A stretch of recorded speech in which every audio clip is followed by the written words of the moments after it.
Hello friends, today I'm talking about the story of Ratan Tata. Who is the रतन टाटा? कौन थे रतन टाटा? मेरे दोस्त, मैं आपको बताना चाहता हूँ कि 10 वर्ष की उम्र में माता पिता का तलाक हो गया। इनकी माँ ने दूसरी शादी की। आसपास पड़ोस के लोग इन्हें ताना देते रहे और जब ये ताना देते रहे, सारी जिंदगी सौतेले भाई के साथ इन्होंने व्यतीत किया और इनकी खुद की गर्लफ्रेंड छोड़ करके इनको चली गई। जब ये अमेरिका गए तो वहाँ बर्तन धोते रह गए। Hello friends, my name is Jatin Yadav, teacher and motivational speaker. आ गया हूँ एक नए दोस्त के साथ। Today I am talking about the story of Ratan Tata. Who is Ratan Tata? कौन थे रतन टाटा? इन्वेस्टर थे, इंडस्ट्रियलिस्ट थे? कौन थे रतन टाटा? ट्रेन पायलट थे? कौन थे? Padma Vibhushan, Padma Shri, फिलोंथ्रोपिस्ट? Who is the रतन टाटा? कौन थे रतन टाटा? मेरे दोस्त, मैं आपको बताना चाहता हूँ कि यूके में इनको ऑनरेरी नाइट का ये टाइटल मिला, जिस कारण में इसे रतन टाटा नहीं, सर रतन टाटा कहकर मैं बोलना चाहूंगा। मेरे दोस्त, मैं आपको बताना चाहता हूँ कि 22 वर्ष की उम्र में इन्होंने 40% रेवेन्यू टाटा ग्रुप कंपनी से जो बढ़ा, जो इनका रेवेन्यू बढ़ा वो 40% बढ़ा, 40 गुना बढ़ा। और 50% यानी कि आपको कहा जाए 50 गुना ज्यादा का इन्होंने प्रॉफिट कमाया। और हमारे रतन टाटा की ग्रेटनेस क्या है? ग्रेटनेस इनकी ये है कि इनकी आप डीप इंसल्ट करो, ये स्टेप रिजल्ट में कन्वर्ट कर देते हैं। हाँ, आपको बताना चाहता हूँ कि इनका कोई भी व्यक्ति अगर इनकी आप अगर इनके पास जाओ, इनकी इंसल्ट कर दो, तो ये क्या करते हैं? उसको स्टेप रिजल्ट में कन्वर्ट कर देते हैं। इनकी deep insult convert to step result. जब इनके डीप इंसल्ट को स्टेप रिजल्ट में कन्वर्ट किया जाता है तो क्या होता है कि इनकी इंसल्ट जो होती है उसका इतना बड़ा ये काम ला करके कर देते हैं, इतनी बड़ी इम्प्रूवमेंट ला कर रख देते हैं, लोग इनकी काम से तंग आ जाते हैं। मेरे दोस्त, इनके काम से लोग तंग आ जाते हैं। और मैं आपको बताना चाहता हूँ कि इस तरीके से थे हमारे संगठन।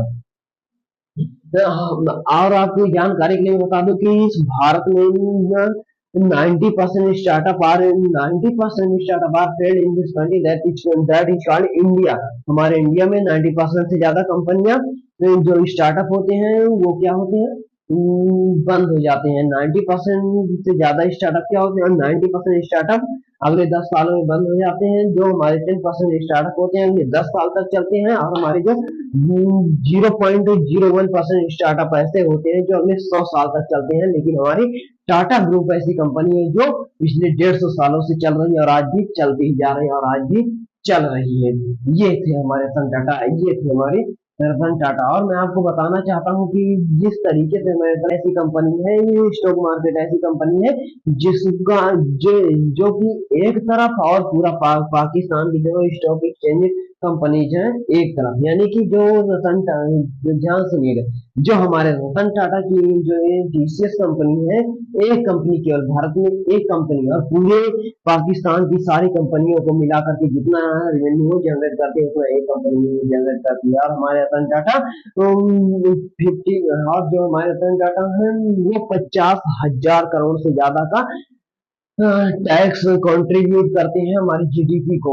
जितना कि मैं आपको बताना चाहता हूँ, ध्यान सुनिएगा, आसाम, हिमाचल प्रदेश, गोवा और उड़ीसा जितना टैक्स कलेक्ट करता है, जितना टैक्स कलेक्ट मिला करके पूरा जितना टैक्स कलेक्ट करता है उससे ज्यादा का टैक्स हमारे रतन टाटा ग्रुप अकेले करता है। जो कंपनी है वो अकेले इतना ग्रुप टैक्स आना चाहता हूँ कि इनके पिता नवल टाटा और इनकी माता का जब डाइवोर्स हो गया तो अपनी दादी नाउ टाटा के साथ रहने लगी।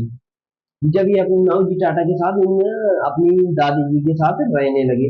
जब ये 1962 में जब ये अमेरिका से घर आए तो इन्होंने पहली नौकरी टाटा स्टील जॉब में की, जो कि इस समय जमशेदपुर में है। दीपक से कि रतन टाटा ने शादी क्यों नहीं की, तो मेरे दोस्त मैं आपको बताना चाहता हूँ कि एक समय एक दौर आया था रतन टाटा की जिंदगी में जब इन्होंने शादी करने का इरादा किया था। इन्होंने सोचा था कि हम भी शादी करेंगे। क्या हुआ कि एक बार की 900 that is called Los Angeles एक जगह थी, से इनको प्रेम हो गया। जब इन्हें अमेरिकी बेबी जी से प्रेम हो गया तो क्या हुआ, अमेरिकी बेबी जी को भी इनसे प्रेम हो गया, रतन टाटा से हमारे प्रेम हो गया, और रतन टाटा ने डिसाइड किया कि हम फाइनली शादी करेंगे। जब इन्होंने ये डिसाइड किया कि चलो हम शादी करें, तो इनके पास एक कॉल आती है इनकी दादी की, कि दादी जी कहती है कि हमारी तबीयत बहुत खराब है, हम आपसे मिलना चाहते हैं और तुम वापस इंडिया चले आओ। तो जब ये इंडिया आने लगे तो उन्होंने कहा चलो हम तुम्हें अपनी दादी से मिलाते हैं और वहीं पर शादी करेंगे। तो लड़की को अपने घर वालों से पूछना पड़ गया। जब लड़की ने अपने घर वालों से पूछा तो उसके माता पिता ने मना कर दी, क्योंकि उस समय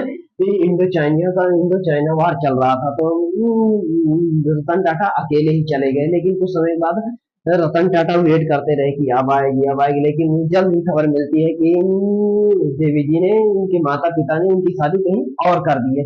जब ये खबर रतन टाटा को पता चलती है तो रतन टाटा को धक्का लगता है, लेकिन रतन टाटा हमारे कहते हैं कि मैं जिंदगी में जो बोलता हूँ, अपने इंटरव्यू में भी बताते हैं कि जिंदगी में मैं जो कुछ भी बोलता हूँ वो मैं करता हूँ, और जो मुझे नहीं करना मैं वो नहीं बोलता हूँ। यानी कि जो मुझे नहीं करना है उसको मैं नहीं बोलता हूँ, जो करना है उसको जो बोल दिया फिर उसको करना है तो करना है। ये थे हमारे रतन टाटा। इस तरीके से लड़की ने जब कहीं और शादी कर ली तो मैं रतन टाटा ने शादी कहीं और, जब इस लड़की ने कहीं और शादी करी तो मैं रतन टाटा ने शादी नहीं की।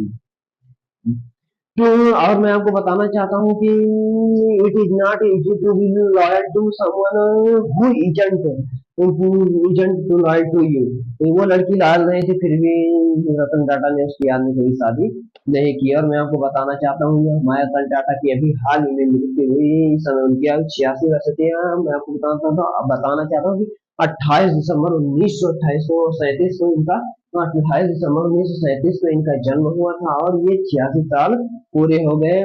और हमारे रतन टाटा बड़े ही खुशमिजाज और दिलेदार व्यक्ति थे, ठीक है। और हमारे रतन टाटा हमेशा देश के लिए भविष्य के लिए हमेशा तैयार रहते थे, तो उन्हें देश कभी भूलेगा नहीं, क्योंकि उन्होंने ऐसे एक से बढ़कर एक कार्य किए हैं हमारे देश के लिए। और हमारे रतन टाटा ने इस देश को एक नए इकोनॉमी और एक नए ऊर्जा का स्रोत बनाया है हमारे देश में। तो आशा है कि आप लोगों को वीडियो अच्छी लगी होगी। अगर वीडियो अच्छी लगे लाइक और सब्सक्राइब कमेंट कीजिएगा।